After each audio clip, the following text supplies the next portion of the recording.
So ayan, kumuha na naman tayo ng sakate.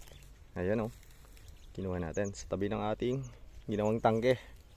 So kinuha natin yung mga sanga-sanga niya, pinalampangan natin. So ito yon. Ang gagawin natin ngayon dyan, sasalingsingan natin. Kukunin natin mga dahon, papakain natin sa mga baboy natin at mga kambing. So let's go. Yan, so tapos na natin salingsingan. Ayun yung mga kahoy niya.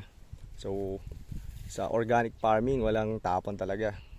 Mula sa dahon hanggang sa may mga kahoy niya. Even yung pinagputulan natin, hindi natin pinapatay. Kasi tutubo pa yan eh. Magsasanga ulit yan. So ito pwede natin pamoste, pwedeng panggatong. Lalo't kamahal ngayon ng LPG. Magandang substitute yan, kahoy. Ayun o. Mga kahoy nating nakaputol-putol. So ito, dadala natin sa baboyan, sa kambingan. Let's go.